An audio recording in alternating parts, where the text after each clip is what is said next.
Spinoff oddaja Kritiškega posetka posladka bočen projekt imenovan EMFAZNA ZALEDJA je podcast, ki bo v letu 2025 pokril izbrane umetniške festivale, ki se v Sloveniji odvijajo izven centralizirane prestolnice. Vsaka epizoda podcasta vsebuje uvodnjo predstavitev festivala ter krajše pogovore z izbranimi sodelujočimi umetnicami in umetniki. Poleg zvočnega gradiva projekt vključuje tudi pisno-likovno kritiko, ki nastaja v sodelovanju s spletno platformo za umetniško kritiko, platformo Koridor križišča umetnosti. Vsak festival bo namreč pokril po en pisec, ki se ukvarja z likovno kritiko in pisanjem na področju sodobne umetnosti. Tretja epizoda po vrsti pritiče festivalu novomedijske umetnosti SPECULUM ARTIUM, ki se je letos odvijal med 17. in 20. septembrom. To je festival, ki se odvija v Trbovljah. Na spletu si lahko ogledate vse kataloge od leta 2008 pa vse do letos, ko se je predstavilo več kot 20 projektov. Projekti so bili predstavljeni v Delavskem domu Trbovlje, njihov izbor pa temelji tudi na podlagi odprtega poziva umetnikom. SPECULUM ARTIUM je festival, ki v spoju umetnosti, tehnologije in znanosti maje ustaljene predstave in išče odgovore o resničnosti videnega in doživetega, o našem odnosu do tehnologije in samih sebe. Pogovarjali smo se s sledečimi avtorji: Sanja Šikoparija, Iovine, Karolina Sofija Bischof, Žiga Pavlovič in Fabricio Lamoncha. Večina pogovorov poteka v angleškem jeziku. Criticizing at the same time capitalist systems which are demanding from us to leave our humanity at the door. Trickier is like the communication between facial recognition system, which is a Python, which is running in the background, and then in the foreground there's like Unity, and those two are communicating with open sound. Še ena značilnost kreativnih tehnologov je, ne rabimo vedno strogo samo kodirati v kodi, ampak uporabljamo dosti programov, ki že imajo določene module pripravljene in mi to potem povezujemo skupaj. Določeni modeli imajo svoje izrazne specifike. Na Ars Electroniki smo videli lansko leto zelo tak sanjavo obliko teh prvih AI modelov, ki so v bistvu se zlivali iz ene scene v drugo, in v bistvu to za sabo potegne specifično izrazno vrednost medija. Moramo le reči, da VR kot tak je zelo singularna izkušnja. Imamo ena očala, ena oseba naenkrat in ponavadi, ko ljudje pridejo v skupini, to ni nujno zdaj najbolj zanimiva stvar.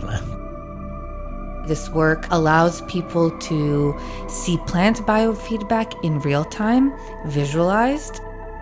A concept that I keep trying to explore is how we build these synthetic biosensors. We develop this technology, we create these big LED panels to make commercials, for things that we don't need. But we already have biosensors, they're plants. They're doing it all the time. They're collecting information electromagnetic about true north, they're figuring out how much sun there's going to be. I'm sure they know when it's going to rain.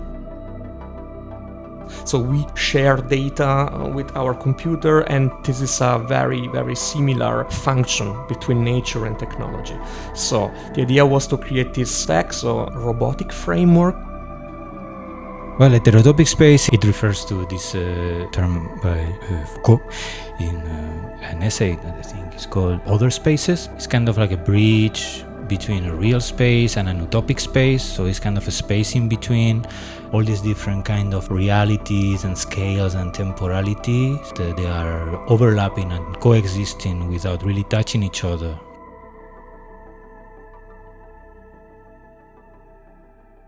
First in line is the young artist Karolina Sofija Bischof presenting her work, Watch Me Suffer. So, Karolina Sofija Bischof, you're presenting the work titled Watch Me Suffer. It's an interactive simulator of the workplace. Tell me about this project, describe me your process and the development, and tell me how it works. Yes, okay, thank you for having me.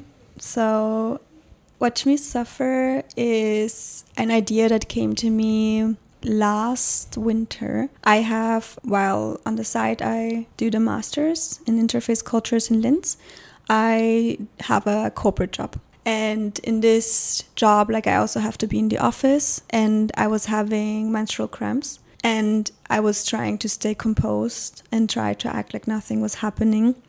And in that moment, this idea came to me that I was thinking this is actually would make a real interesting installation to work with this idea. And it actually it became really quickly what it is now, that I wanted to make a sort of game out of it. And with this game, exaggerating what it means to having to work in this kind of field and being productive, and criticizing at the same time capitalist systems which are demanding from us to leave our humanity at the door and to be as productive as we can. And sometimes you just can't. Sometimes you're just experiencing pain, chronic pain, gendered pain, or also mental pain, which is just making you less productive. And in those situations, it is hard to keep up with the velocity that we need to produce, and we need to be present.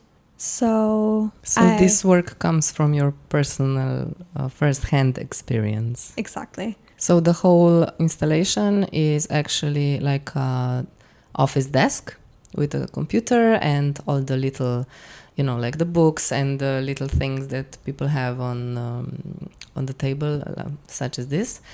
And then there's camera on the monitor, and the place you put your hand on, where electricity zaps you every time you don't smile enough. Exactly. Yeah? So I'm working with facial recognition software, which tracks your emotions, and the only emotions which are allowed to win the game is either being happy or having a neutral face or facial expression. And if you show any sign of surprise or anger or disgust, or sad, then you actually lose. And at the same time, there is a place where you put your hand on, and it is a high voltage generator for animals, usually what you see with fences. And I have some resistance in between, so it's not as harsh. And it's also small, it's not really bad. But yeah, exactly. This one is then connected, and you have also a confirmation screen, because safety was a really, really high concern of mine, to know that, okay, there's not that you cannot be zapped without you confirming that you want to be part of this, which actually works really good with the workplace simulator, because you also have a job contract when you have start working. Usually you should. And in this place, you also have a confirmation screen where you say, okay, I'm over 14, I'm consenting, and you don't have a pacemaker. I think that's the one of the things which just to be better safe than sorry. Why is the limit 14 years? I think because the voltage generator, the safety instruction said, is 14, and I was just taking this. However, I have the feeling it's okay if it's younger. I think younger than 10, I would be a little bit concerned. Or younger than 12. I think with 12. But I just took what the safety instructions were saying. So just copy that one. First time you play, obviously you get nervous, right? Because you don't know how strong the zaps will be. And usually the first time the electricity zaps you, you are surprised and you move your hand away, and then you lose the game instantly. So you have to go all over again. So it is a fun thing seeing people just trying to do it over and over and over again. And it's also fun how they are usually if it's groups, then they are even more pushing each other to be okay, do it again, which then again comes back to the title. Which is called Watch Me Suffer, because people who watch you participating in the installation, they know you are actually participating in something which is inflicting pain on you, but it's entertaining. So it's again a little bit it's ironic. because we do that in work as well. Like we push each other to like work more or advance in our careers, and without perhaps sometimes thinking how the person perhaps is doing, and perhaps it's okay to also not want that. Do you feel that this feeling and this pressure is also coming to the place of work within art? Or because you said that your original thought was when working in the corporative job, but you're also an artist. So do you feel that as an artist you have more maneuver space? I would say perhaps in a parallel universe. But in what I've seen now, it is really, really hard to work as an artist full time. And usually, so you have to balance being an artist and then having something which gives you some sense of stability to pay your rent, or you're very privileged. That's something that's again a different case. But I think for majority, they have to say, okay, they love art so much that they are willing to sacrifice even more time and more energy into that, even though they are then at the same time having a job which pays for living expenses. And I do think, like yesterday I had a talk with 2 artists also exhibiting here, and that about how long you can do that and just put other things on the back seat, and that for everyone it's something different. For one of them is that they said that it was like social interactions. The other one said it's sometimes like their mental health, and for me sometimes it's like basic things like grocery shopping. Like I just forget it because I'm so in my things that I need to get done that then suddenly I'm in the evening, like everything closes at 8, 9 as well, like here. So then I'm like standing there, I'm like, oh no, I don't have food. You said that you use the face recognition software. Which one do you use? I'm using OpenCV. I'm not completely happy with it because I have the feeling that it is sometimes not recognizing it correctly, or at the same time with people with like glasses, like sometimes it's not accurate.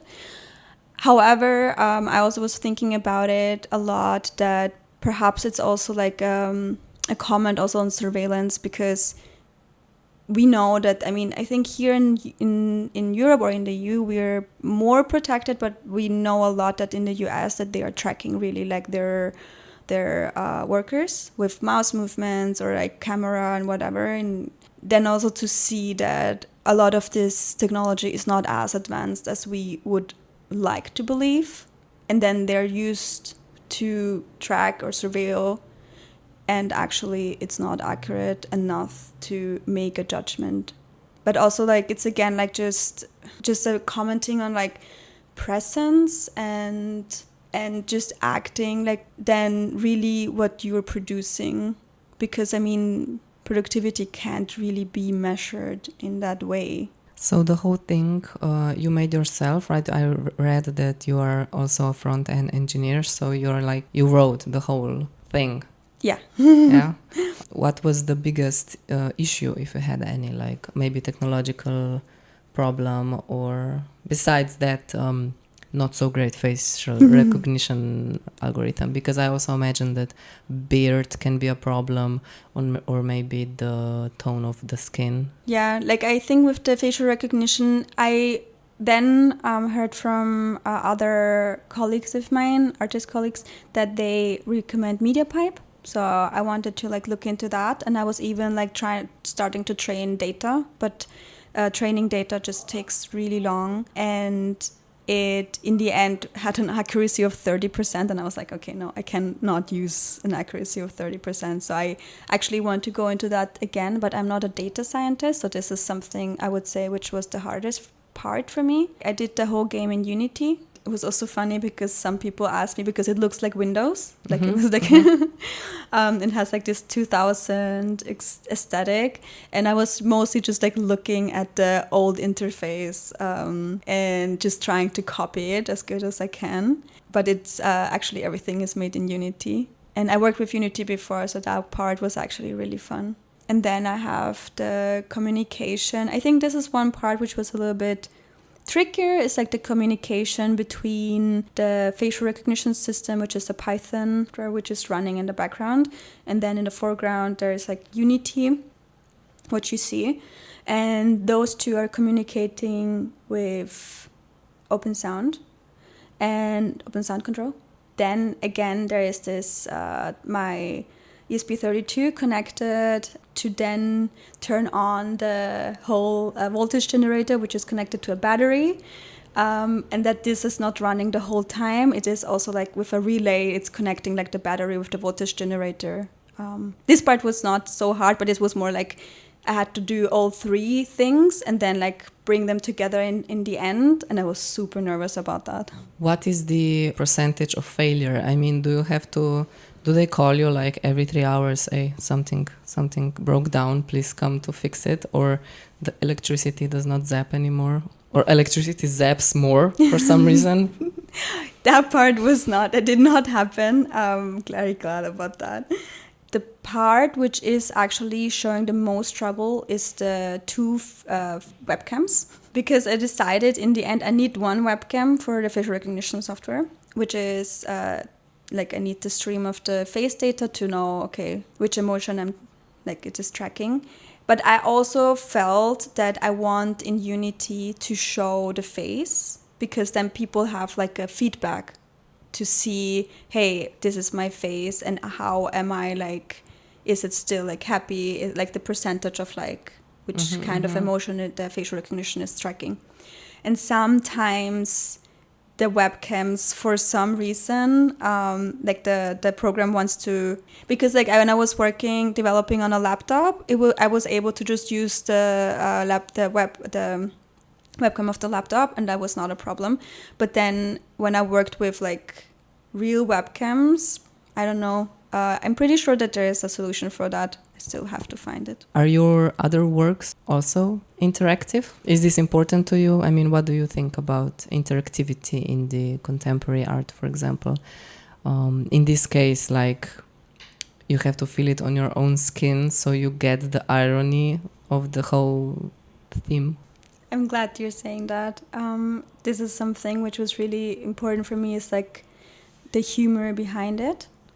The humor of the interaction behind it, because I want people to participate, and at the same time while they're participating, then I don't know, sometimes I get this feeling that people are like looking at me while I'm explaining or while they're experiencing it, and it's like some kind of like, yeah, it is like this, it can be like this. And so interactivity, it is actually pretty important for me. Because I come from front end, and also like I did also UX, user experience, and I want to have engaged people to really interact with it, because I have the feeling that this is something like it has to be easy to interact with it, because like you are part of like usually like a lot of art pieces, and people are having like 2 minutes, 3 minutes, which are where they like interact with your piece, and to then like get the message through. And I like to do things which keep with people and like make them think and perhaps rethink. So yeah, interaction is quite important for me. I think the other things I did until now, there was some interaction, but it was more playful. So I have the feeling I'm moving into a little bit more serious direction, even though it's trying to work with humor. More social and criticism. And exactly. More. So that's why you also decided to submit this particular project to this festival. I think it was recommended by our professors. So yeah, no, I know it was. Yeah, I'm really glad, because I actually really worked pretty hard on it, and I'm glad that people were engaging and liked it. Okay. Thank you very much. Thanks. Thank you for having me. Thank you for coming. Sledi pogovor z Žigo Pavlovičem, ki je v okviru festivala sodeloval pri 2 projektih. Prvi je Emotikor skupaj z Vesno Poznič in drugi poimenovan in še v delu VRT Ptič. Aha, ja, 1, 2, 3, pozdravljen, jaz sem Žiga Pavlovič. Na festivalu SPECULUM ARTIUM v bistvu sodeluješ pri 2, a te lahko tikam? Seveda. Sodeluješ pri 2 projektih, mogoče če začneva pri tem prvemu z naslovom Emotikor, kjer v bistvu sodeluješ z umetnico Vesno Poznič. Gre v bistvu za neko to sliko, v bistvu ko je olje na platno ali akril na platno, potem je pa v bistvu preko ta projekcija. Mogoče če poveš malo več o tem projektu oziroma mogoče tudi na način, kako je prišlo do skupnega sodelovanja na tak način. Sodelovanje z Vesno Poznič, v bistvu midva sodelujemo prvič, ampak v okviru 𝐒𝐚𝐳 𝐈𝐯𝐚 iz Maribora, kjer smo ustvarjali tudi multimedijske postavitve v muzejih, smo tam že ustvarjali na podoben način, se pravi projekcijo na platno, da dodajamo, eksperimentiramo z vizualizacijo na neko obstoječo sliko in na ta način dajemo mogoče na tak animacijski, časovno različno vizualizacijo. Zdaj malo kompliciram, ampak v osnovi je šlo za video, ki je bil zgeneriran na podlagi slike. Se pravi, slika je bila vzeta za osnovo, potem pa je bilo na podlagi tematike gor vizualizirano. Gre pa v tem primeru za interaktivno instalacijo. Ja, v tem novem delu. Pa seveda moj specifičen interes je pa potem interakcija z obiskovalci in si tudi sami lahko seveda uporabljam različne senzorje, nekateri so v bistvu tudi prišli, pa jih ni več, pa jih mogoče nadomeščamo z drugačno tehnologijo, ampak večinoma tukaj seveda obiskovalci uporabijo roke kot čopič, s katerim razmigajo plasti na sliki. Se pravi, v osnovi v tem primeru gre za tudi umetničin eksperiment slikanja z akrilom na filc. Zato je pač potem mogoče taka kvadratura slike tudi malo večja, tudi lažje mogoče postaviti gor kot platno na steno. Potem pa postavimo projektor, vizualiziramo potem en oblak točk, ki je vezan na podlago slike. Potem pa obiskovalci preko senzorja, ki zaznava njihovo pozicijo rok ali pa njihovo v bistvu prste ali tudi njihove geste, se pa imajo zaprto roko, odprto roko. In na ta način se sprožajo različni efekti, ki pa so potem tematsko povezani z čustvi. Se pravi, če rišejo s pestjo, je malo bolj agresivna gesta, je tudi dinamika veliko bolj agresivna na sliki. A sta skupaj izbrala, na katero sliko se bo delala ta projekcija, ali je ona izbrala, pa si potem ti naknadno to naredil? Ja, v tem primeru gre mogoče tako malo za posredno, se pravi, izbere sliko, ustvari temo. Se pravi, na tem področju sodelujemo kot konceptualna umetnica, v tem primeru tudi s tematiko. Jaz pa potem kot kreativni tehnolog dodam v bistvu svoj vidik tega, kaj je tehnološko možno, in na ta način se tudi malo izobražujemo med sabo. Se pravi, malo iz tega, kako barvni izraz vpliva na dojemanje čustev. Pri mojem delu pa seveda prenesem v nasprotno smer, kako bi lahko geste in to potem nadgrajevale ta občutek. Sicer, se pravi, ona zbere sliko, jaz potem na podlagi tega delam in na ta način pol postane skupno delo. Kaj pomeni kreativni tehnolog? Ja, poudarek je v tem primeru, da se ukvarjam z raziskavo novih tehnologij, kar prihaja v bistvu v obče znano. Zdaj nekaj let nazaj je bilo to, oziroma 2012-2013 je bilo to virtualna resničnost, se pravi to nova očala, demo verzije, eksperimentiranje, kaj je mogoče, eksperimentiranje z interakcijo z očali. Recimo prej, ko so prišle ven, ni bilo kontrolerjev za roke, pa so v sceni na različnih področjih iskali oziroma eksperimentirali z alternativami, na kak način dobiti roke v virtualno resničnost. potem raziskovanje izrazne možnosti novih medijev, v tem primeru pač v VR-ju, se pravi, kako čim bolj izkoristiti medije. Zdaj pa recimo je najbolj aktualna umetna inteligenca. Tukaj pa spoznavamo recimo specifično pri generiranju videov, določeni modeli imajo svoje izrazne specifike, tudi na Ars Electroniki smo videli lansko leto zelo tak sanjavo obliko teh prvih AI modelov, ki so v bistvu se zlivali iz ene scene v drugo, in v bistvu to za sabo potegne specifično izrazno vrednost medija. In ker se jaz osredotočam na tehnološki del, pa tudi kako to izpeljati, kako modele povezati med sabo, da dosežemo tisto, kar si umetnik zaželi. Sem zato v bistvu v tem primeru tehnolog, tudi kaj izprogramirati skupaj, se pravi, kako izpeljati zadevo tehnično. Kreativni pa zato, ker se ukvarjam na tem področju, vizualizacije. Ponavadi smo dosti povezani z marketingom, to pa rečejo kreativa. Se pravi, pač nas velikrat povabijo zraven za sodelovanje pač pri marketinških akcijah.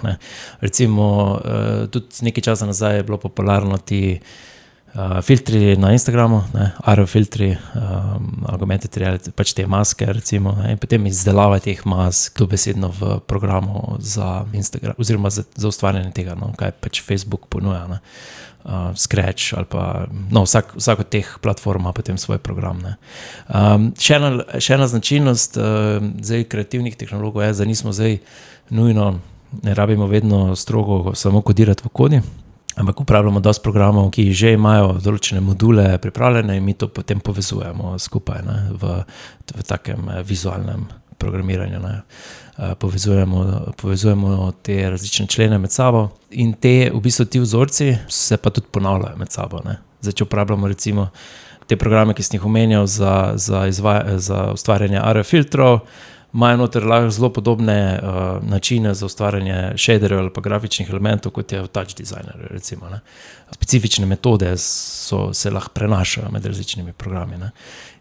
Zdaj, če bi šli v čisto kodiranje, pa bi rekli recimo spletno kodiranje je malo drugačno kot kodiranje za namizne programe. Ampak tudi recimo, tudi zdaj na področju implementacije AI modelov, specifično za generiranje slik, imamo lahko tukaj čist te običajne, kjer napišemo parametre v tekstu in je to, ali pa uporabljamo orodja, kot so 𝐒𝐚𝐲, kjer lahko v bistvu naredimo čisto svoje specifične workflowe, kjer povezujemo različne modele med sabo, odrežemo en del slike, ga spremenimo v drugo barvo, naredimo upscale. Skratka, naredimo take avtomatizirane workflowe, ki so potem namenjeni za specifično uporabo. S tem ustvarjanjem teh avtomatiziranih zadev se potem v bistvu dostikrat ukvarjamo.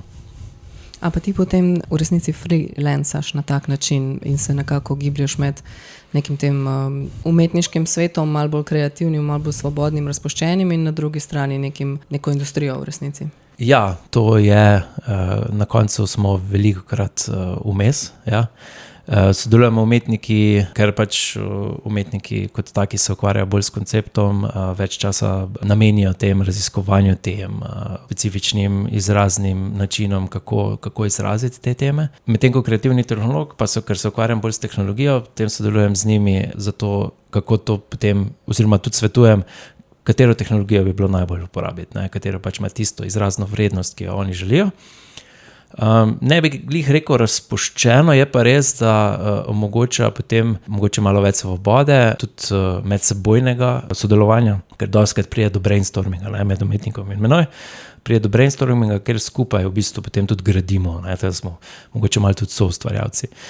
Medtem ko na drugem nivoju pa velikokrat ali pridejo naročniki z vnaprej idejo, čeprav dostikrat jaz mogoče ne toliko pač osebno ne delam toliko v marketingu, kakor v postavitvah za muzeje. In tam sicer pridejo naročniki z idejo, pa mi bi uporabljali specifično tehnologijo, ampak zakaj to rečejo? Zato, ker mislijo, da v bistvu tehnologija privabi obiskovalce.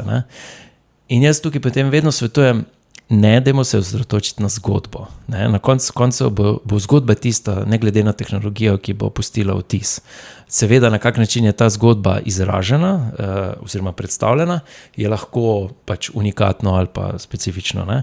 Ampak niso vse zgodbe narejene za vse medije. Ne? In tukaj potem svetujem, ko pride muzej, mi bi pa radi nekaj pač to zgodbo predstavili. Ok, recimo, dajmo razčleniti zgodbo na več delov, ta del bi bil zelo dober prikazan v virtualni resničnosti, ta je zelo dober prikazan v neki interaktivni postavitvi, recimo s projektorjem, ker moramo le reči, da VR kot tak je zelo singularna izkušnja. Ne? Imamo ena očala, ena oseba naenkrat in ponavadi, ko ljudje pridejo v skupini, to ni nujno zdaj najbolj zanimiva stvar. Ne? Pa ljudje ta čakajo tam v vrsti, pa si pa videl, ne? In zato včasih svetujem tudi, da je to nekako povezano, pač mogoče ena oseba v VR-ju, medtem ko ostala skupina, ki je zraven, je vključena v izkušnjo. Ne? Se pravi, da so vsi potem povezani, pa imajo cela skupina nekaj od tega. In take specifične dinamike potem svetujem, da pridemo do neke zgodbe, ki je namensko povezana z medijem. Ne? Ker če včasih naredimo samo zato, da je na VR-ju, pač potem dajo ljudje to gor, itak imajo probleme včasih z slabostjo ali pa interakcijo, nekaj morajo se naučiti, kako delati s kontrolerji in podobno. Tako da že tukaj potem probamo poenostavljati, ne? Ker šele niso večina obiskovalcev naučeni, kako delati z napravami. In po drugi strani so pa festivali, kot jih imamo, festivali novomedijske umetnosti, mogoče tudi namenjeni temu, da se lahko seznanijo s tem. In naslednjič potem je možnost tega prikaza v muzejih boljša, zato ker ljudje že poznajo te stvari. V tem primeru delujem vedno na ta način, da pridemo najprej zgodbo, potem pa svetujem, katera tehnologija bi bila najbolj primerna oziroma kak način prikaza primeren za to zgodbo. A se potem kdaj zgodi, da jim vi svetujete, da bi najboljši prikaz vseeno bil tak, da ostane analogen? V bistvu ali pa ne tehnološki, da bi se mogoče posluževali manj napredne kakor tehnologije, ki bi si jo recimo v tem primeru muzej želel, pa da bi ti rekel, to je čist far-fetched, a ne bi rajš ful bolj simple naredil, ker bo imel več učinka, ne rabite zdaj pušati samo zato, ker se vam zdi, da je zdaj pa povsod treba, ne vem, AI štuliti zraven, pa da je tehnologija pa VR, to je top shit, ne? Se tudi sami muzeji ali galerije ugotavljajo, da pač potem je neko tveganje pri vsaki novi tehnologiji, ker sploh pri napravah, kjer uporabljam, recimo, da pač potrebujemo tablico, telefon, VR očala, te zadeve se updatejo, ne? Po eni strani vedno svetujem, imejte vi zaklenjen telefon, brez updateov, ne? Kakorkoli se zgodi nek update na telefonu, pride pač nov update, moram jaz obnoviti ali pa spremeniti malo aplikacijo, zato da delam na novem updateu, ne? Potem včasih, ko hodim po muzejih, kjer imajo virtualne izkušnje, imajo dostikrat na žalost napisano, da mogoče stvar ne dela, ne?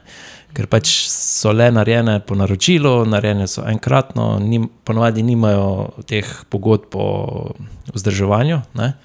Pa tudi ne nekega takega poslovnega plana, no? Pač dajo neko ceno za prikaz, ne? Ampak nimajo teh pogodb o podpori. Se pravi, pač ker aplikacije takle, ko so na teh napravah, so dokaj žive, ne? Morajo biti žive zaradi teh konstantnih updateov. Mislim, alternativa je, da pač to izklopimo. Tako da zagovarjam potem, rekel temu, skrito tehnologijo, da ne poudarjamo tehnologije, ne zdaj kažemo tam senzorje ali pa ne rečemo, da imamo nekaj, zato da rečemo, imamo VR. Ne, dajmo povedati, kaj imamo, kako izkušnjo imamo, ne. Lahko rečemo, da imamo immersive izkušnjo, samo ne poudarjati VR, ne. Zdaj, če grem pa včasih še bolj v skrajnost, pa mogoče, če pa rečem, da bi bilo kaj čisto analogno, da tam še nisem prišel. Da tam še nisem prišel. No, se pa trudim, da probam tehnologijo čim bolj skriti, ne, da ni očitna, ker tudi v bistvu se tudi pokaže, mogoče včasih tudi, ko sam delam eksperimente, ne, pa potem, ko damo pokazati, pa pol spremljamo, kako ljudje to uporabljajo, ne. So pač navajeni nekih načinov, ne, vidim senzor, dam roko blizu, ne, ampak ne, mogoče senzor deluje na ta način, da smeš imeti roke blizu, ne, ker če daš roko blizu, praktično ne vidi ničesar, ne, prekriješ njegove kamere in se ne vidi nič. In v tem primeru moraš v bistvu v hiše ali pa neko ogrodje tega zgraditi na način, da skriješ ta senzor ali pa intuitivno daješ ljudem, v bistvu jih vodiš na kak način. Tako malo idiot proof ga moraš narediti. Ja, no, to je prvenstveno. Ne. Pa, ampak poleg idiot proof, vemo, da ni najbolj primerni izraz, ampak ker ljudje, če niso navajeni ali pa če ne vejo, kak senzor deluje, potem pač, ne, to ni njihova krivda, je moja krivda. Ja, pa no, imaš pa tudi potem ljudi, ki so seznanjeni s tem, pa hočejo pušati kakšne skrajnosti, na kakšnem delu ali pa tako. Ti so za mene pa itak najboljši, zato ker to je pa tako, da imaš Q&A tester, ko testira vsak bug, pa vidiš, puša ekstreme, pa vidiš, kaj je, kje moraš, taki so za mene najboljši, ampak res takrat v testni fazi. Ne? Ja, ker iz vidika pol dejanske razstave zdaj največji problem tudi trenutnih razstav sodobne umetnosti, ko tudi če je samo nek video razstavljen, to bo na neki točki trotedenskega trajanja razstave crknil, nekdo ne bo znal prižgati, nekdo bo na daljincu nekaj narobe pritisnil in pol pač bomo bili tako, zdaj to pač ne dela, ne znamo popraviti, oseba, ki to čuva, je čist premalo plačana in ne zna tega in pol pač ne, pol bi v teoriji mogel tebe klicati, ki si pa že odpikal ta projekt. Ja, no, ampak v tem primeru pa zagovarjam še eno filozofijo in sicer se pravi pravilo, da se delo prižge in ugasne z eno tipko. Ne? In tudi, če imamo zdaj kombinacijo različnih programov, ko se morajo odpreti v zaporedu, zato da pošiljajo signal en drugemu, ne?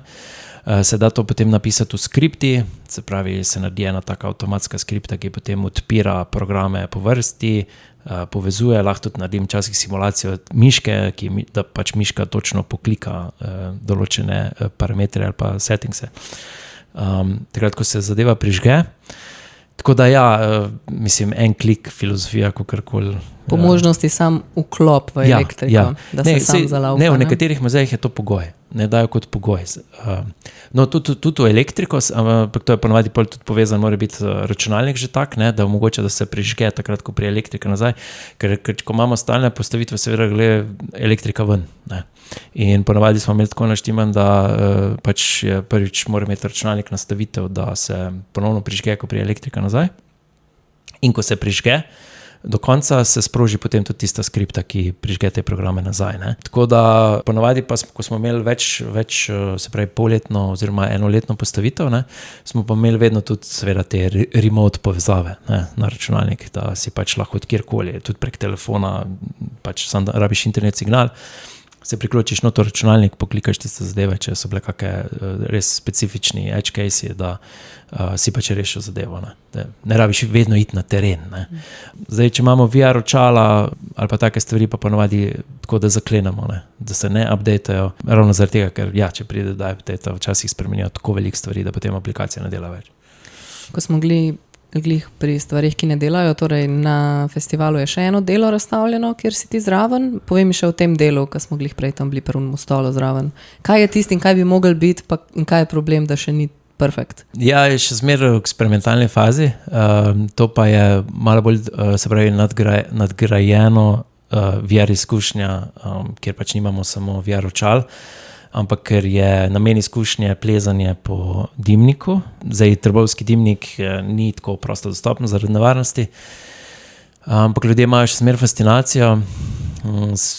Seveda naredil tako pač virtualni možnost, da plezamo gor, ne? V naravni velikosti, tako da če nekdo začne od spodaj, lahko 2 ure premikati tiste roke.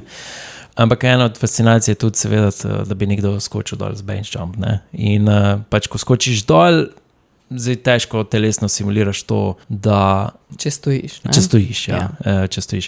In zdaj pač na internetu skupnost, kjer v bistvu delajo pod imenom 𝐒𝐚𝐧𝐣𝐚, take open source načrti so, CNC izrežeš iz vezanega lesa, povežeš skupaj, no, še par enih elementov, da je bila kar izkušnja dobivati dele za konstrukcijo, ampak se opneš v ta stol in potem ti omogoča, se pravi, da te ena štanga drži dol in da lahko imaš noge v zraku, ne, in tako v nekak poziciji base jumpa. Ko delaš take stvari, pa če delaš bolj sam, pol prideš ugotoviš, da mere niso pravilne, treba še pol dodatne stvari narediti. Skratka, ja, open source načrti se je izkazali, so bili malo osnovni, ne? Da treba par prilagoditev narediti. Tako da projekt bo tekel naprej. Kako se imenuje projekt? Zdaj, moj projekt se imenuje kot neke vrste kratica za, se pravi, jaz imenujem VRT ptič, kot vrtoglavi ptič, ker to je v bistvu že bilo že več projektov s tem imenom v Trbovljah, ne, okoli fascinacije dimnika. In nadaljujem nekako v tej smeri, no, tej fascinaciji plezanja in hodanja po robu dimnika. Tako se imenuje. Kako ocenjuješ, da bo še trajalo, da bo to... Ne, to bo zdaj hitro. Mogoče ja, da bo treba malo prilagoditi, ne, za različne velikosti. Ja, ker ta stolčič je kar tak tajni. Ja, ker sem ugotovil, ja, očitno britansko je to delo, ima zelo ozke boke. Ampak sem na vezavi z njim, teda pa že svetuje pač kako razširiti isto zadevo, ne, da je mogoče tudi prilagodljivo za več se pravi, malo bolj za javnost, ne. Ampak kljub temu moram vsak, če želi kdo probati, je malo eksperimentalno, ne. Zdaj pač čez čas bomo testirali obremenitve, ne, koliko zdrži, načeloma bi mogli. Zdaj tudi razumem, zakaj so recimo te inštalacije, se pravi, take inštalacije, kamor se opneš noter, ne, sploh za VR je dosti takih, kjer recimo simulira ptiča, zakaj so tako drage. Ne, recimo tam tudi nad 50,000 evrov, če kupi neka inštitucija to, ne, kot ready-made zadevo.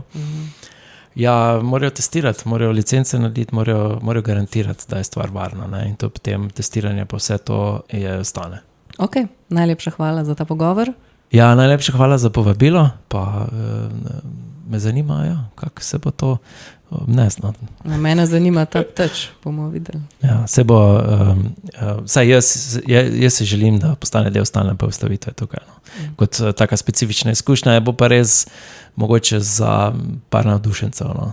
Mogoče bomo kdaj naredili kak dogodek, kjer bomo v živo plezali na stolp. To je zdaj malo tak brainstorming. Ampak. Okay. Odlično, hvala. Next, we continue with a conversation with biologist and artist Sanja Šikoparija, who speaks about her work, frame of mind, frame of reference. Okay, check. Okay, sound check. Beautiful. This is a controlled tone of my voice, so I'll try to keep it here. So can you just tell me, please, how to pronounce your name correctly? Sanja Šikoparija. Šikoparija. Okay, as written. Okay. Yeah, exactly. So this is the name from where? So it's actually my mom's last name. It's my family last name from my mom's side. My great-grandpa was a sculptor in Belgrade, and so I took his last name for the purpose of my art exhibitions, my scientific research. I keep with my legal last name, which is Brkanović, which is, yeah. Okay.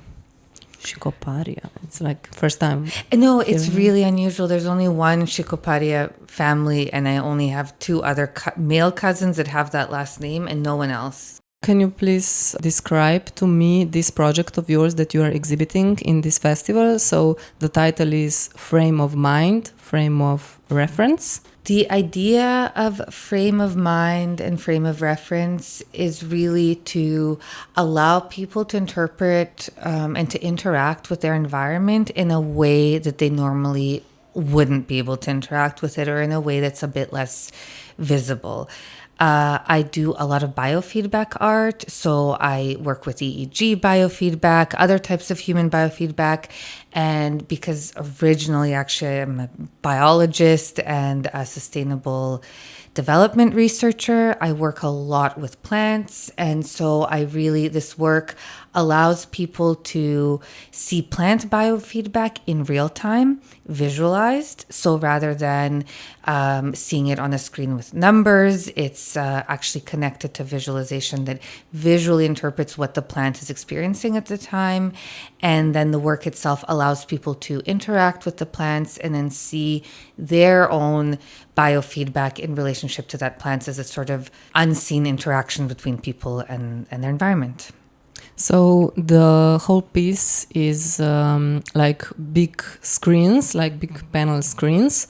And in front of these screens on the floor, there are plants, like it's a fern and some other plants in little pots. Love ferns. Yeah. Love ferns. And when people walk around the ferns and when they touch them or whatever, you have different sensors, and these sensors go to the computer, and then you can see on the screen what is happening inside of the plant.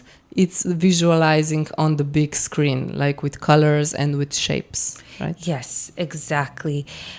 So the panels, the large panels, are really a commentary on this sort of big technological interventions in space. So that's why they're intentionally industrial and large. Normally this work in other places is actually in botanical gardens. So the intervention is sort of creates this layer of silliness, but also this layer of thought in terms of having almost a transparent digital vision of what the environment looks like behind you, but you're sort of obstructed by these panels. The entire time in real time, you are actually seeing what the plant is experiencing. That's what you're seeing the whole time. There's sensors connected to the plants. They're picking up different kinds of electromagnetic information, which is like basically how our brain EEG works. Now, our bodies are also emitting EEG, but we don't really know how to interpret it. And there's not really a lot of research about it. I mean, otherwise it is interpretable. And so this is what it is looking at in the plant. And so then when you touch the plants, and if you sit calmly and kind of take a minute and then gently touch it, you'll slowly start to see your signals merging with the plants. If you move quickly, then the visualization overwhelms really quickly, because obviously your intervention in the space is quite sudden, which is probably what ours is like in nature, between country to country. Every country is different about how they treat nature, but yeah. Are those sensors on roots or on actual plant or in dirt? They're so there's grounding sensors that are in the dirt, because you need a grounding moment, and that also significantly changes the work depending upon where it's installed, because how strong the ground is. These are in pots on the platform, and so it's a little bit different than the reading would be with a real planted plant in the ground. The sensors themselves are on the leaves. So they're picking up what the leaves are doing in terms of, in the morning, the sensors are really calm. And when the sun hits during the day, they get quite overwhelmed because the plant starts processing things off of their leaves. It starts collecting light energy, and the chlorophyll is working. So the plant, the feedback becomes quite a bit stronger. And in the evening, it tends to calm down. Why did you choose ferns? Oh, I just love ferns. I guess I grew up in Vancouver in Canada, and the old forests there are just full of these old ferns that make you feel like, I don't know if you know the cartoon The Land Before Time, this ultimately traumatic cartoon for everyone, for people in my generation. But it just reminds me of this connection to nature, this connection to these forests where I kind of grew up in, even though I'm not originally from there. And so this kind of space and belonging moment is really incorporated through those ferns. I feel emotional connection to the ferns. But in general, when the work is installed, attempts to be quite site-specific, so you can use different plants, you can use different healing plants, and really kind of focus it on what is important in the region and the place. At first, it looks really traumatizing because, oh my God, what this plant is experiencing so many stress. But in the wild, this plant is getting fucked all over the place. Like animals eating her, stomping on her, like wind, and then the rain, and then the plants cannot get a break. Yeah. And I think that's a really good point. I mean, I feel like the ferns or the plants generally are usually a representation of me throughout the length of one exhibition, because they start off quite fresh and happy and excited. Eventually, I've been there's been a lot of people visiting, which has been amazing. They've just been looking at it dropping leaves, and I'm thinking, oh, I understand how you're feeling right now.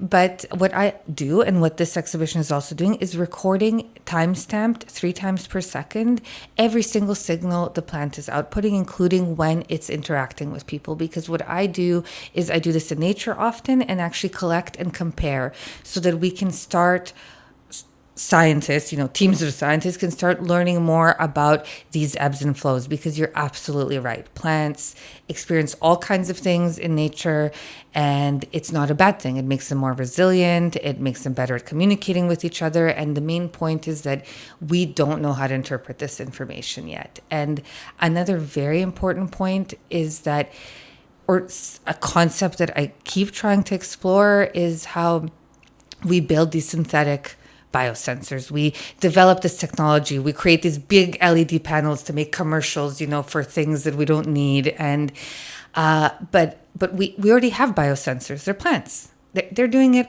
all the time. They're collecting information, electromagnetic, about true north. They're figuring out how much sun there's going to be. I'm sure they know when it's going to rain. 100%. And instead of learning what they know, we put a satellite out in the air to kind of predict things more technologically. So it's a commentary on that. It's on trying to kind of learn more about what these natural things that are in the earth can actually tell us, and trying to use that information more in a more gentle way. But the work obviously is very aggressive, or not aggressive, but it's physically large, and that's why, because it should be that kind of a commentary.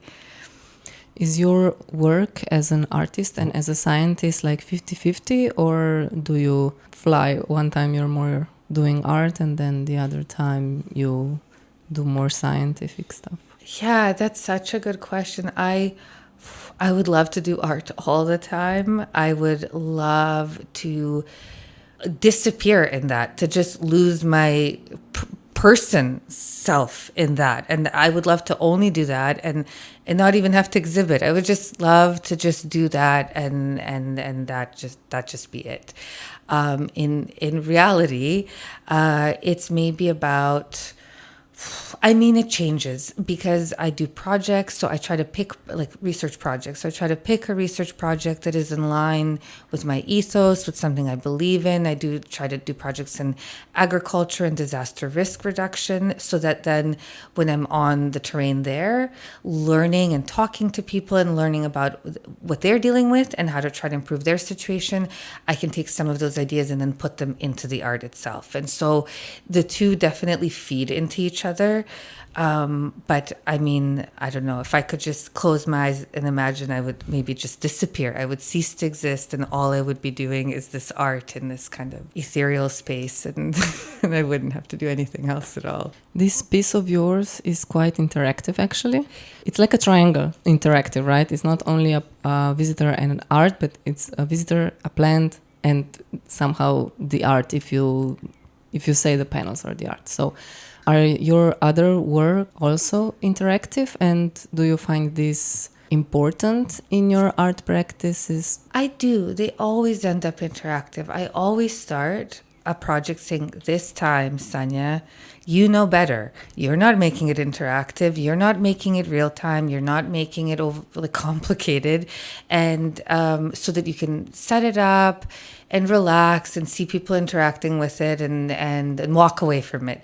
But clearly, this is not who I am, because despite my own voice of reason, it never ends up like that. And then because I just get inspired, and because of the science background, I'm just so inspired by what we don't know. And I just think that it's important to make those interventions. So if this is what drives me, I don't do it forcefully. If I clearly cannot stop myself from doing it, I just let myself lean into it and do it as much as I feel like it should be at a certain space. So it normally does end up being interactive. The one thing I do for my own peace of mind that's not interactive is photography, like film photography. So that's my non-interactive outlet that then it finishes and I can frame it, and it is what it is. So have you also tried to put sensors on like mushrooms or fruit or something like that? Yeah, like fruit trees and fruit bearing plants I have. On mushrooms, I haven't. There's another artist that does the sound installations with mushrooms, and there's people that study mushrooms a lot. They do, mushrooms communicate, they do a lot of chemical signaling. A lot. So it's a little bit, there would be different actually sensors. It'd be these like biochemical sensing sensors. And it's something that I haven't done yet, for example. I love mushrooms. And not envy, but I'm very like impressed by them. But it's not a biology that I've dug deeply into. And that's why I haven't done it. Basically, I let people that do the mushroom research and kind of leave that. That's why I focused on these kinds of, on actual like plants, because their biology is a bit different. But how come you decided to submit this exact piece to this festival? Because when I was exhibiting in the Belgrade Botanical Gardens, and I did an interactive also exhibition there that was using pre-recorded sensor information. It was slightly simpler than this, which is sort of nice, and it was allowing people to visually enter the space of the plant. We do a lot of collaboration between Belgrade and DDT Institute here in Trbovljah. And there's a lot of regional, in Belgrade, it's the Center for Promotion of Science. It does a lot of collaborations. And so it was a regional collaboration moment. And so we discussed what would be the best intervention to do here, what would be a nice output for it. And so this is kind of what we came up with in the end. What I really liked about it, for me, the building itself is so inspirational. I love the architecture, the pillars in that part. The angle of them I found like very inspirational, so I was trying to do something that kind of played off of those angles a lot. And then again, a big not difficulty, but something that's is installing something that can be outdoors, so that it can deal with the rain, that can deal with the wind. And so this is where the shape and the place kind of came together.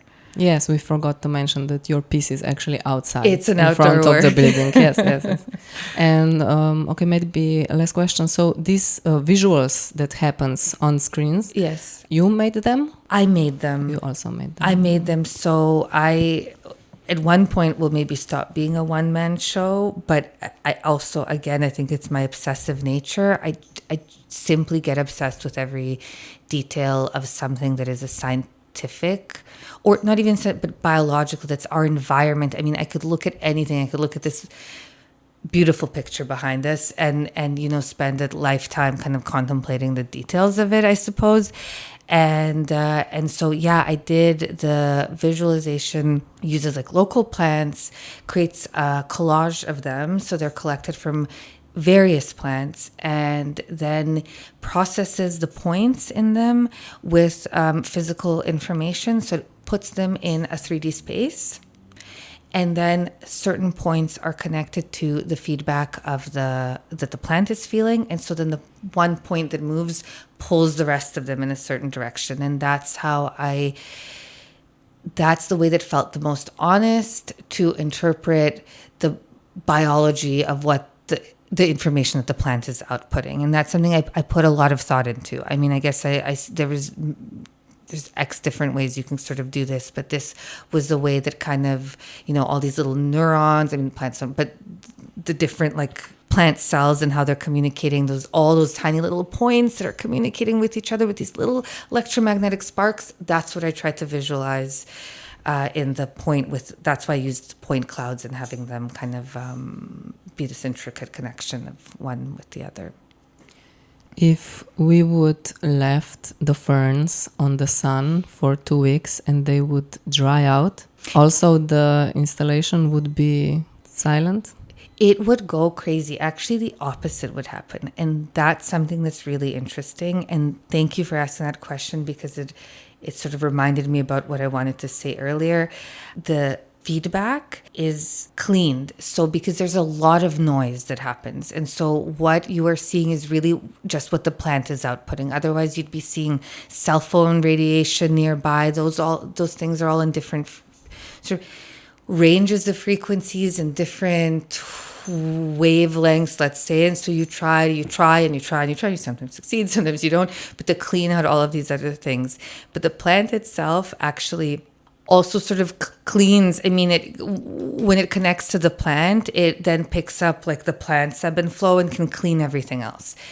If the plant died, more than likely, and I'm glad you asked because I didn't test this, but I'm going to go ahead and say that this is truth, the sensor would actually go crazy. The feedback would be higher and lower because there wouldn't be a connecting point for it where it's actually picking up something biological, and rather what you would have is a ton of noise. So it's almost the opposite. The plant is like creating the logic in the e-logic, and with it gone or with it dead, you're getting all the static information again, and not really any of the sort of the biological, our bodies and their bodies and the life sort of within it. Okay, thank you very much. Is there anything you would like to add? I would just like to add that I was really overwhelmed by the organization here, by the entire festival, and the quality of everybody's work here. I really am just so delighted to have been invited. I'm so delighted to have had the opportunity to work with everyone over the past months, almost year, on planning. Not planning the festival, just planning my work. But the amount of work that everyone put in is just absolutely moving, and I just blown away by the festival this year. And so I'd like to thank everyone that put in all the hard work, and all of the volunteers that described all the work incredibly, and just the city itself for inviting us in. Okay, thank you very much for this chat. Thanks. Great, thank you very much.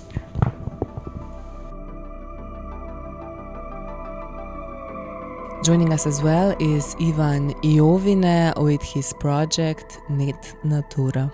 For the beginning, describe me your project that you are presenting here now at SPECULUM ARTIUM. Okay, yes, the installation is called Net Nature, and the idea behind the project is to giving life to nature, basically. So nature, plants and flowers are usually considered not intelligent by the people because they are not moving or showing like emotions or react to human interaction, basically. So humans, they expect every time like a feedback from animals or other humans, and also nature, and everything that it doesn't respond to interactive human feedbacks, then we interpret it like a not intelligent kind of being, equal, because not equal like the humans, not equal like the animal. So the idea was to show what we don't see in the nature. So they have also kind of interactive system. Plants and trees, they exchange a lot of nutrients, and everything is actually scientific explained, that trees, they are able to exchange these nutrients or interact with other plants, and they create a kind of ecosystem and collective intelligence that they help to survive and go ahead in their life. So the idea was to create an interactive installation that, mimic in a very metaphorical way this kind of intelligence. Yeah.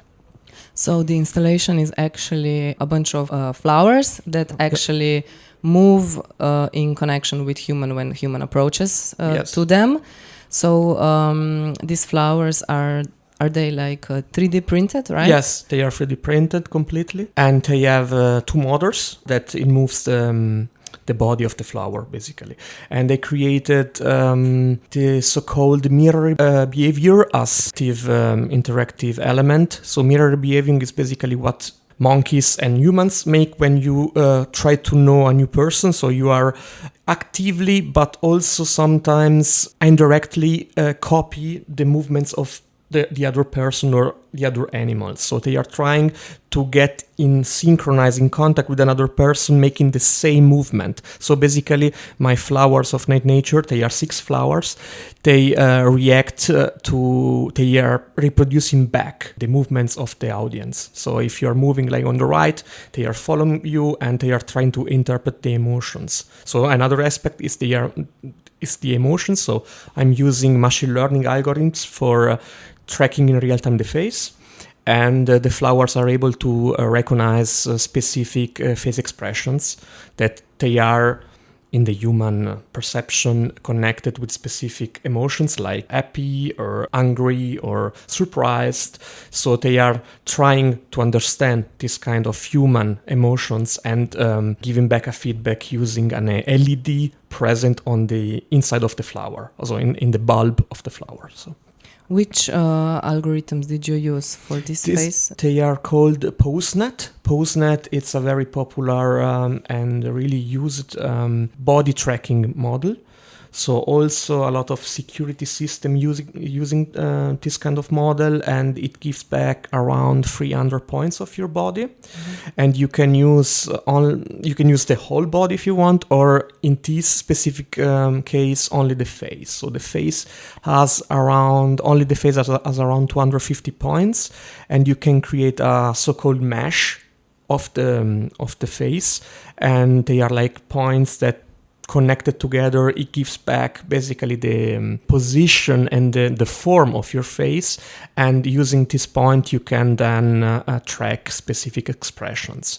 And for the movement of the body of the flower, I use as reference the nose. The nose is the middle point of our face, and using this point I can control the motors, and then basically the flower can follow you.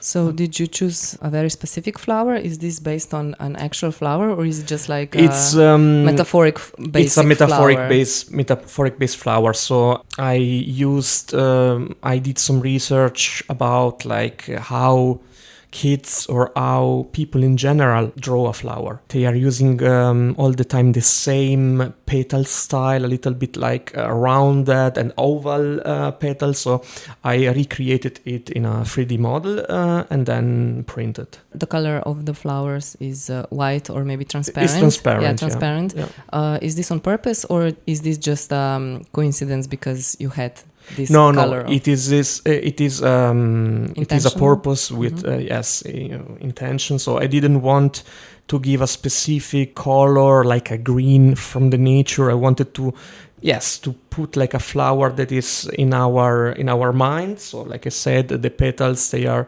usually drawn like this, and the color I wanted to use more neutral as possible color, so transparent color. So it's like an archetype. An archetype of the flower. Yes. Each flower has a little camera at the bottom. So this is the camera that tracks your face and your nose. Mm-hmm.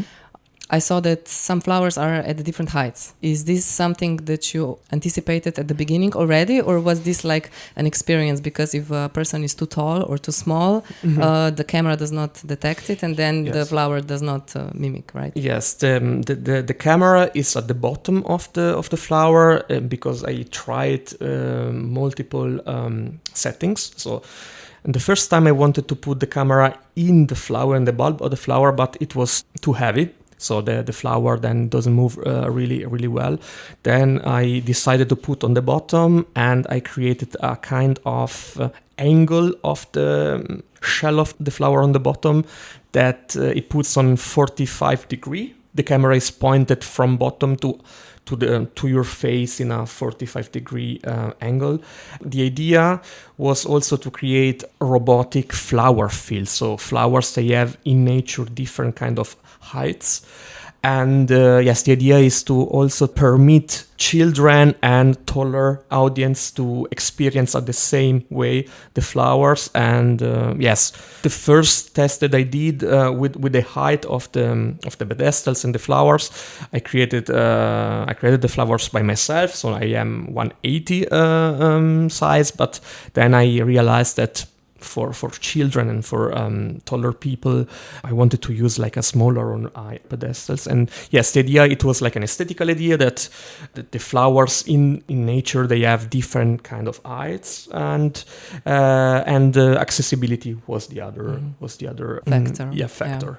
So in curatorial text, it is written that the flowers also communicate with each other. Yes. How does that work? This kind of communication, it happens when the two or more people interact with three or 2 or 3, 4 different flowers, and I wanted to put this aspect in the installation because, like I said, in nature, but also in their technological stack that we use every day, like artificial intelligence and so on, there are a lot of amount of data that they are sharing. So nature, by example, plants and flowers, they sharing CO2 or other nutrients in order to stay alive. And there is like a Suzanne Simard. Suzanne Simard is a Canadian, very popular biologist that she studied primarily mushrooms, and she called basically a forest like wood wide web, because every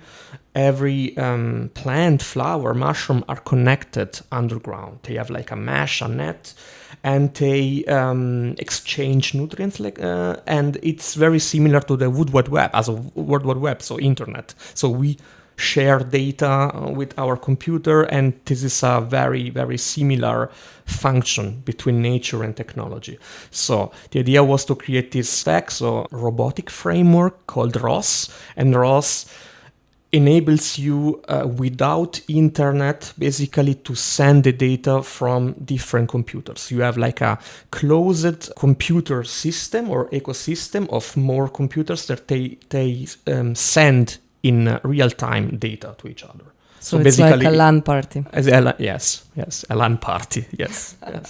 So when they communicate with each other, how can a visitor see that it's a little bit difficult as to see. It's a very sometimes perceptible, sometimes imperceptible movement. So the movement, they are more wider than normally. So they are staying a little bit in the middle, a little bit shy, because they don't know the audience. But when multiple people are interacting together with 2 or more different flowers, then the flowers, they are moving more brighter. So they have like a more expressive movements and feedback.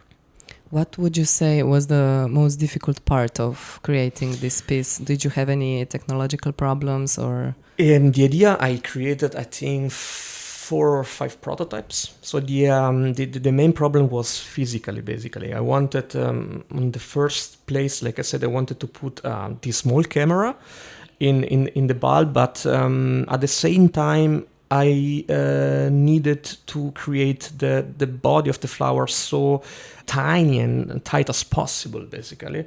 It was like physical problem, basically. So like, how can I move very smooth the flower and using so much technology as possible? It was like, how much technology I need for so a tiny space, basically. It was the main problem. So having a very stable and smooth movement of the flowers.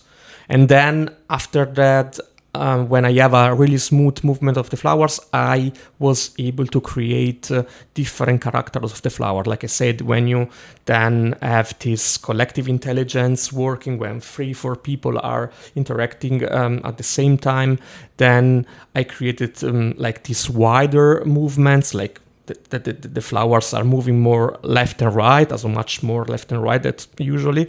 So it was possible only with a really stable but smooth movement of the flowers. Yeah. Was there any time the wish to make a huge flower that also works this way? It's the next step. I would like to scale the flowers, maybe making 5-6 times bigger. Maybe again using 3D printing, because it's very hands-on and you can create multiple prototypes in a very less amount of time, and maybe in the future using other kind of material, at least for the body and for the bulb, maybe, I don't know, something aluminium or metal. But the idea is first to create everything 3D printed and see if it works, and then But the idea is to create one that it's about 70 centimeters, maybe. Yeah, so like 4 or 5 times longer, and using more motors. Right now I'm using 2 motors for the movements left and right, and bottom and top movements. And for the same movements, I will then use around 4 motors, basically, each direction. So it's like scaling on a big size. And I'm still trying it, or I started to experiment it, and I think in 1 year I will be ready with a bigger one. Yeah. How come that you decided to submit this particular project to this festival? Well, I think I had 4 exhibitions in the past exhibiting nature. Also the installation is really changed during the time. Like I said, that they were more optimized than 4 years ago that I had my first exhibition. And I realized that this kind of installation works really well in very connected communities where also children and kids, they are able to come into the exhibition, so they are free exhibition, all for the community. That's because I decided to apply SPECULUM ARTIUM. Are your other projects also interactive? Yes, so interactivity. So I studied interactive media design, so all my projects are interactive, and they have a robotics and AI aspect all the time. So I try to create art installation using different kind of AI models, so text generation, or like in this case, body tracking and face tracking, and using every time a physical stack based on motors, on robotic technologies. So why would you say that interactivity is an important aspect of contemporary art? I mean, interactivity, it's very important for me because you can bring the audience in your installation. So the audience will be part of the installation. So without the audience, an interactive installation doesn't work, or it's not so powerful, you know. I like the aspect that the audience can have an immersive experience with the art. So that's because I create art installations that are mostly interactive. So yes, I like the idea that the audience is part of this kind of art installation performance, and they are playing with technology, and they are connected, analyzed, and part of this technology stack. Yes. Okay. Thank you very much for this conversation. Thank you. Bye-bye. Finally, we conclude with a conversation with artist and researcher Fabricio Lamoncha, who has exhibited at the festival several times. This year, he also served as a mentor and gave a lecture on the theme "The Laboratory as Heterotopia." Hello, I'm Fabricio. Nice to meet you. Can you just please tell me how do you pronounce your surname correctly? Lamoncha. Fabricio Lamoncha. I'm sorry. Fabricio. It's even hard for me. You came here right now. You have a lecture later this afternoon. Can you please tell me what this lecture is about? I propose a lecture about laboratories. So I think it's called The Laboratory as an Heterotopia. I am an artist, and I am also working in academia. I am senior artist in Austria, in a city called Linz, which maybe you know because there is this festival, Ars Electronica. And I work in a master on new media and interactive media. And we have different kinds of infrastructure that we have to manage, and I'm in charge of managing this infrastructure, right? I'm also as an artist, and I'm also a researcher, so I recently finished my PhD. Now I'm in charge of managing this infrastructure. So since we have the possibility of rethinking, because we are building these labs from scratch now, we thought it was interesting to rethink also step by step, block by block, how we are building these labs so that we can support the students and we can support all the different infrastructures and tools and agents and people and animals and plants and bacteria and everything that coexist in these spaces, no? So want to have kind of a flat hierarchy between all these different agents. I was coming from this department, we are basically have a very extensive curriculum, which is also morphing and mutating every year. So more and more students come with different kind of curiosities, which are not only digital tools, but also biology, chemistry, electronics, prototyping. A lot of students come also with very strong concerns and agendas regarding the queer, feminism, ecology, sustainability, etc. So we are trying to accommodate and listen to all the voices and build this lab from scratch. So I'm also taking the chance to listen to all this, look around, try to take care that all the voices are heard. I try to keep my eyes and my ears open, and I try to listen. And then I think it's fun also to articulate and start putting it together in a way that we can communicate perhaps also with other institutions and other labs that also have their own definitions, and try to learn from them, and perhaps also they can learn from us. How can you define a laboratory? As the festival mentioned it in the text, when we say laboratory, we usually all we think about is science and experiment and specific machines or stuff like that. But now laboratory is something that we use when we talk about contemporary art, especially new media. When do you think that a space becomes something that you can call laboratory? I guess the definition of a laboratory is a space where experiments are happening. So it's a place where you go experimental. Of course, in the science, this now is perceived differently through different kind of etiquettes and protocols and very strict specific procedures. Also the scientific method brought certain specific agendas and aesthetics where there is also some kind of rupture or separation between the technician that is performing an experiment and what's happening there, right?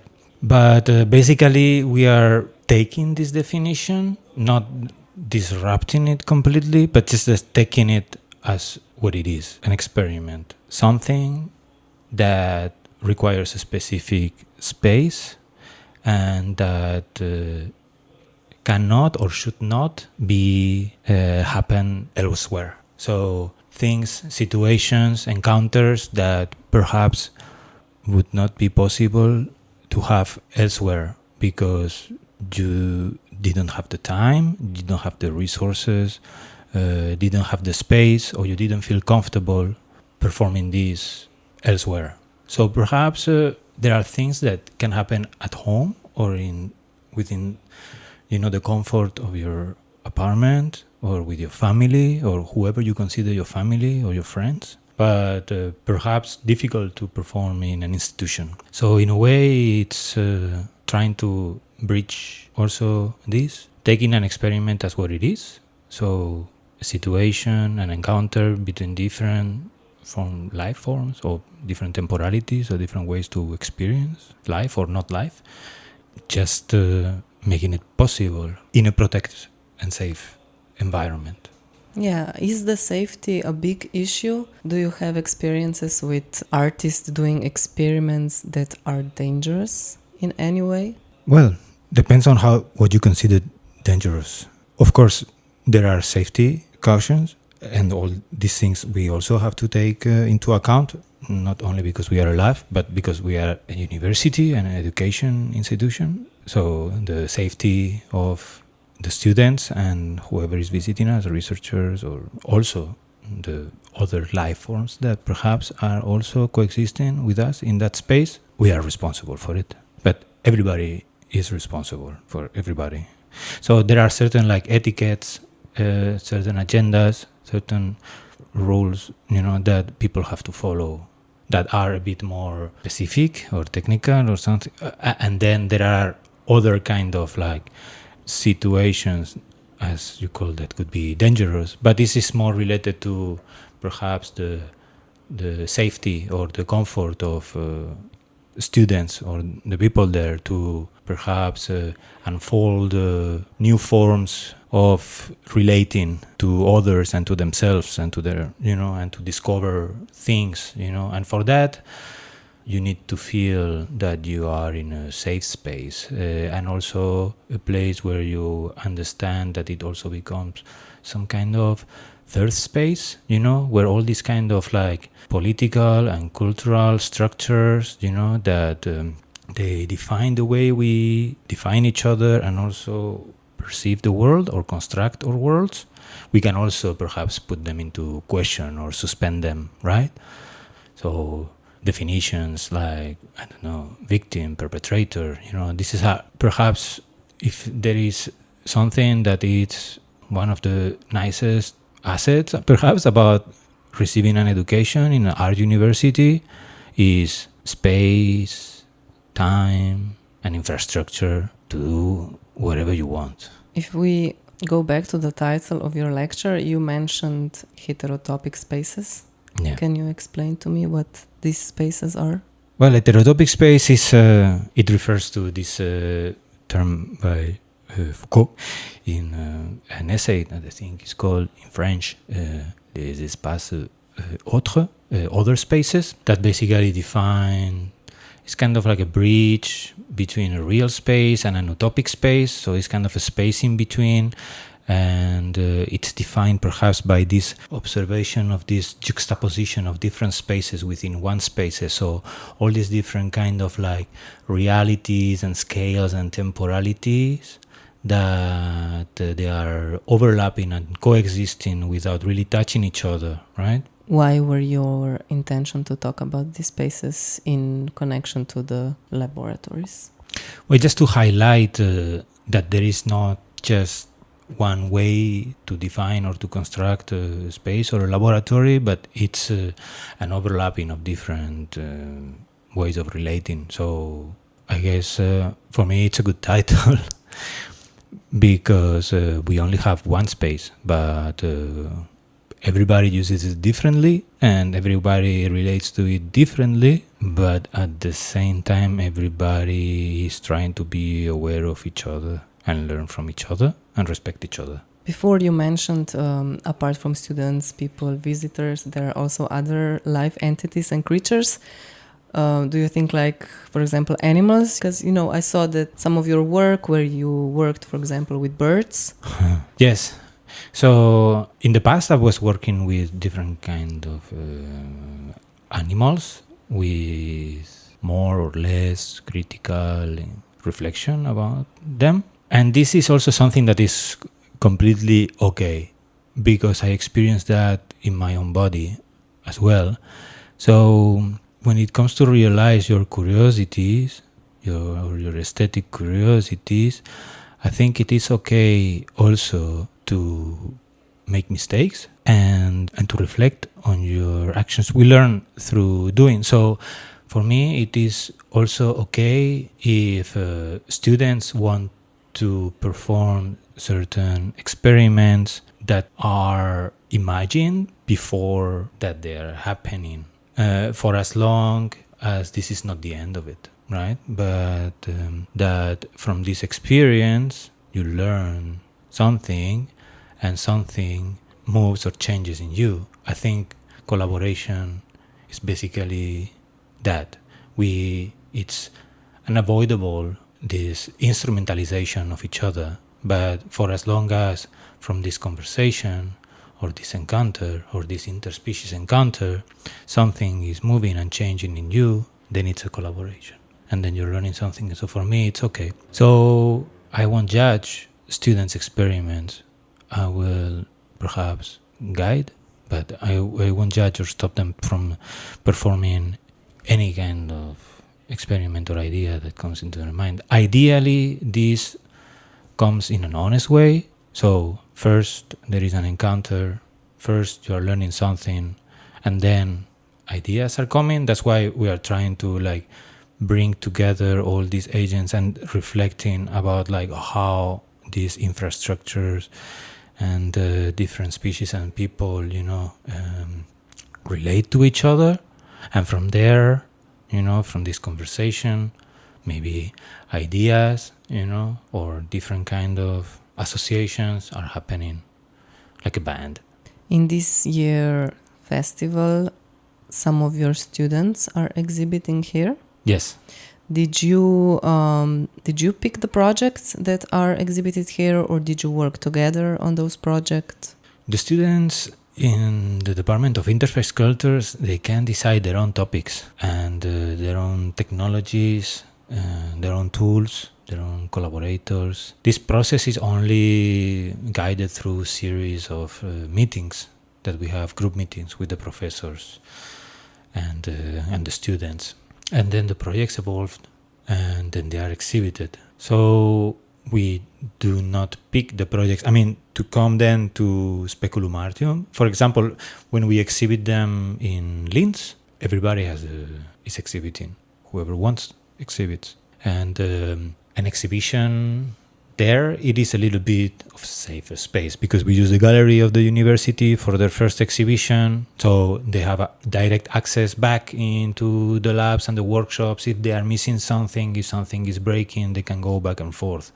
So, of course, when you're traveling artist, projects have to be perhaps a little bit more defined, a bit more square, a bit more closed. But the participation in the festival of SPECULUM ARTIUM is not as much defined, of course, by the quality of the projects, but there are also many other factors that, as a visitor of this festival for many years, and also seeing the festival as an opportunity to also travel to Trbovljah or to Slovenia and meet all the people, get in contact with the town and its history. It is kind of an opportunity, this kind of situation. And it's kind of an art project or a performance in itself, I think, with this festival. So this year, having Patrick and Carolina here, it's kind of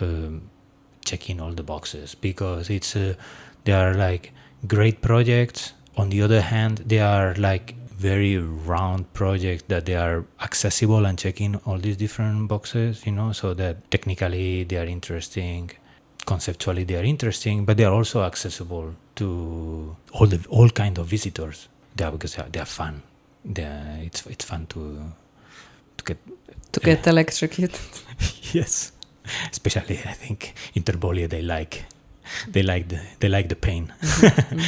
So, but at the same time, they are wonderful people, and they're very professional also. So I had full trust selecting them also, or pre-selecting them for presenting their project here in SPECULUM ARTIUM, because they're nice people. Like I knew that they will make friends here and get along with the people, and so they were also like representing the department in a way. So So you also, this is actually your 6th time here or more, right? Exhibited your work here already like 5 times before, if I saw your CV correctly. Yeah, it could be. Do you have any plans in the future years to maybe exhibit again, or are you now more in the role of a mentor, of a teacher? No, I mean, for me, it's just an opportunity to come here and give a lecture when I have time to present a project, or just to hang out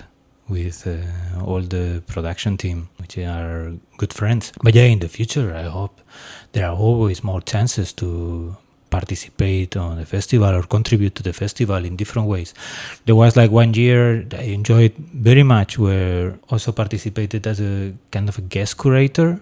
So I could also invite other artists, not only from interface sculptors, but also from like international artists and quite renowned artists. And of course, always taking into account that my little knowledge about the town and what people may like compared to perhaps like other kind of like venues and places. So it's very specific to... Trbovljah is a very specific place, I guess, and for the media art. But it's an amazing location, and it's happening for so many years. It's almost like a strange miracle, this festival here. And the relation with the town and its history, with mining and industry and Mount 𝐂𝐚 and the antenna and Laibach, and it's great. I'm super proud of being friends with this festival and to bring students every year and that they get to know Trbovljah. Unfortunately, it's mostly Trbovljah in Slovenia. I hope we can continue collaborating for many years. Okay, thank you very much. Thank you very much, Masha, for this opportunity. Okay, thank you. Wish you all the best. Thanks. Hvala poslušalcem za pozornost in zanimanje. Thank you for listening our conversations. Počekirajte omenjene projekte in avtorje in si priberite še kritiko, ki bo post festum objavljena na koridorju.